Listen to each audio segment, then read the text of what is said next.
வணக்கம். விஜய் தலைமையிலான ஆட்சி அமைஞ்சதுலேருந்து பல மாற்றங்களை நம்ம பார்த்துட்டு இருக்கோம். ஆனா இந்த மாற்றங்கள்லாம் மக்களுக்கு பிரயோஜனமானதா, மக்களுக்கு ஏத்ததா அப்படின்னா அது ஒரு பெரிய கேள்விக்குறியா இருக்கு. ஆனா ஒரு சில விஷயங்கள் செய்யும் பொழுது உண்மையிலேயே ஏன் இது இப்படி மாறக்கூடாது, உண்மையிலேயே இது இருக்கக்கூடாது, நல்ல விஷயம் தானே, விஜய் அவர்கள் கொண்டு வரது எல்லாத்தையுமே கண்மூடித்தனமா நம்ம எதிர்க்கணுமா அப்படின்ற ஒரு கேள்வியும் சந்தேகமும் நமக்கு எழும்புது. ஏன்னா ஒரு சில மாற்றங்களை அவர் பண்ணும் பொழுது இப்போ சூப்பரா தானேப்பா இருக்கு, நல்லா தானே இருக்கு, அப்ப எதுக்கு நம்ம இதை எதிர்க்கணும், எதுக்கு இதுல வந்து நம்ம விமர்சிக்கணும், இந்த பேரு சூப்பரா தான் இருக்குது, இப்படியே இருந்துட்டு போட்டோம் அப்படின்னு கூட நம்மளுக்கு சொல்ல தோணும். ஆனா அதுக்கு பின்னாடி மறைந்திருக்கிற ஒரு பெரிய பாலிடிக்ஸ், ஒரு பெரிய விஷயம் அப்படின்றது நம்மளுக்கு தெரியாம போயிருச்சு அப்படின்றது தான் இங்க வருத்தப்பட வேண்டிய ஒரு விஷயமா இருக்கு. ஆதி திராவிடர் நலத்துறை அப்படின்ற ஒரு துறை பேரை வந்து என்ன பண்ணிருக்காரு விஜய் அவர்கள், சமூக நீதித்துறை அப்படின்னு மாத்திருக்காரு. இது சூப்பர் தானே. ஆதி திராவிடர் நலத்துறை அப்படின்னும் பொழுது ஒரு குறிப்பிட்ட சமுதாயத்தை மட்டும் நம்ம வந்து குறிப்பிட்டு சொல்ற மாதிரி இருக்க, அதை வந்து சமூக நீதித்துறை சொன்னா இது பொதுவா இருக்குல்ல, ஏன் இதை வந்து நம்ம எல்லாமே எதிர்க்கணும், நல்ல விஷயம் தானே, சூப்பரா இருக்கு பேரு அப்படின்னா அதுலதான் பின்னாடி இங்க RSS பாஜகவுடைய செயல் திட்டங்கள் ஒளிஞ்சிருக்குது அப்படின்னு பார்க்கணும். ஏன்னா வலதுசாரிகள் தொடர்ச்சியா இந்த ஆதி திராவிடர் நலத்துறை அப்படின்றத மாத்தணும் அப்படின்ற ஒரே ஒரு குறிக்கோள்ல இருந்தாங்க. இது திமுக அதிமுக ஆட்சி காலத்துல கூட இதை வந்து என்ன பண்ணாங்கன்னா மாத்தவே இல்லை, தொடர்ச்சியா இதே பேர்ல தான் இயங்கிட்டு இருந்தது இந்த துறை அப்படின்றது மாற்றுக்கிறது இல்லை. ஆனா இன்னைக்கு விஜய் அவர்கள் வந்து ஒரு பெரிய மாற்றத்தை கொடுக்கறேன்னு சொல்லிட்டு சமூக நீதித்துறை அப்படின்னு மாத்தி இருக்கிறார்ல, இதை ஏன் நம்ம வரவேற்க கூடாது, சூப்பரான விஷயம் அப்படின்னு தான் நம்மளுக்கு தோணும். ஆனா ஒரு குறிப்பிட்ட சமுதாயத்தை, அந்த சமுதாயத்தினருக்கு வர வேண்டிய எல்லா விஷயத்தையும் இங்க மூடி மறைக்கிற ஒரு விஷயம் இருக்குல்ல, இததான் விடுதலை சிறுத்தைகளே எதிர்த்து இருக்கிறாங்க. இன்னைக்கு கூட்டணிக்குள்ள இவங்களுடைய தயவுனாலதான் இந்த ஆட்சி இருக்குது அப்படின்றது ரொம்ப வெட்ட வெளிச்சமான விஷயம். அது நம்மளுக்கு எல்லாருக்குமே தெரியும். ஆனா இன்னைக்கு விடுதலை சிறுத்தைகளை இந்த விஷயத்தை இப்போ வந்து என்ன பண்றாங்கன்னா எதிர்க்கிறாங்க. அப்படின்னா இதுக்கு பின்னாடி என்ன மாதிரி ஒரு விஷயம் இருக்கு, என்ன மாதிரி ஒரு பாலிடிக்ஸ் இருக்குது, யாருடைய அழுத்தத்தின் காரணமா இதெல்லாம் மாற்றப்பட்டது அப்படின்றதான் இங்க நம்ம பார்க்க வேண்டிய ஒரு விஷயமா இருக்கு.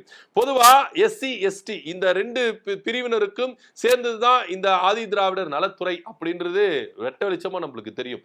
ஆதி திராவிடர் அப்படின்றது ஒரு சமூகத்தின் பெயர் கிடையாது, ஒரு டிபார்ட்மெண்ட்டுடைய பெயர் அப்படின்றது தான் MP ரவிக்குமார் அவர்கள் குறிப்பிடுறத இங்க நம்ம பார்க்கிறோம். அப்படி இருக்கும்போது ஆதி திராவிடர் அப்படின்னாலே இங்க வந்து ஒரு குறிப்பிட்ட சமுதாயத்தை மட்டும் நம்ம பார்க்கிறது அப்படின்றது தான் இங்க அவங்களுடைய விஷயமா இருக்கு. ஆனா இது ஆதி திராவிடர் நலத்துறை அப்படின்னும் பொழுது அந்த சமுதாயத்தினருக்கு கிடைக்க வேண்டிய எல்லா ஸ்கீமும் சலுகைகளும் அங்க கிடைக்கணும் அப்படின்றது தான் எல்லாருடைய எதிர்பார்ப்பும் இருக்கு. இதுல ஏன் இந்த மாற்றம் வரணும் அப்படின்னு பார்த்தீங்கன்னா பாஜக இந்த விஷயங்களை மாற்றணும். அதாவது திராவிடர் அப்படின்னு ஆதி விட்டுருங்க, திராவிடர் அப்படின்ற சொல்ல கேட்டாலே இங்க RSSக்கும் பாஜகவுக்கும் கொஞ்சம் குளிர் ஜுரம் வரும் அப்படின்றதுல எந்த வித மாற்று கருத்து இல்ல. சோ இதை மாத்தணும் அப்படின்னா ஏன் விஜயை வச்சு நம்ம மாத்தக்கூடாது அப்படின்னு. இப்போ சமூக நீதின்றது சூப்பர் தானப்பா அப்படின்னா சமூக நீதி அப்படின்றது குறிப்பிட்ட இந்த சமுதாயத்துக்கு மட்டும் இருக்க வேண்டிய ஒரு விஷயமா அப்படின்ற ஒரு கேள்வியும் இருக்கு.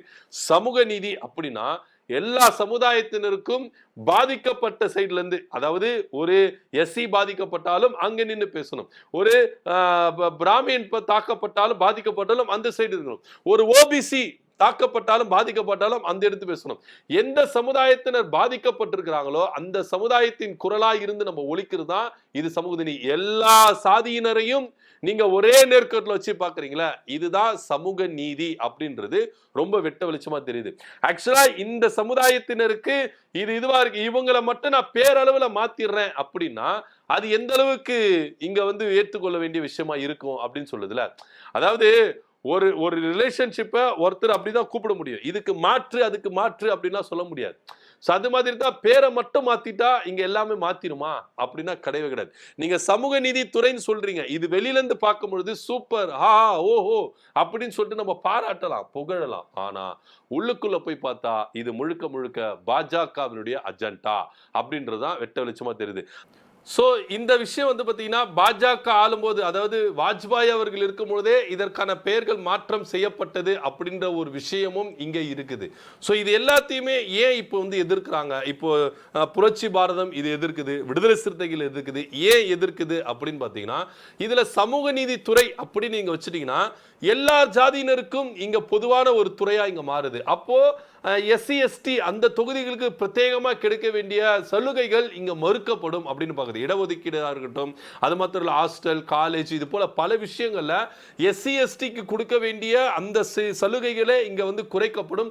இதுல இருந்து மத்தவங்களுக்கு எடுத்து பகிர்மானப்படும் அப்படின்ற ஒரு அச்சம், ஒரு பயம் இங்க எழும்புது. சோ அதனால இது பழைய ஆதி திராவிடர் நலத்துறை அப்படின்ற பேர்லயே நீங்க நீடிக்கலாமே அப்படின்றதுதான் இங்க ஒரு விஷயமா இருக்குது. இந்த துறைக்கு விடுதலை சிறுத்தை கட்சியை சேர்ந்த வன்னியரசு அவர்களே அமைச்சரா இருக்கிறாரு.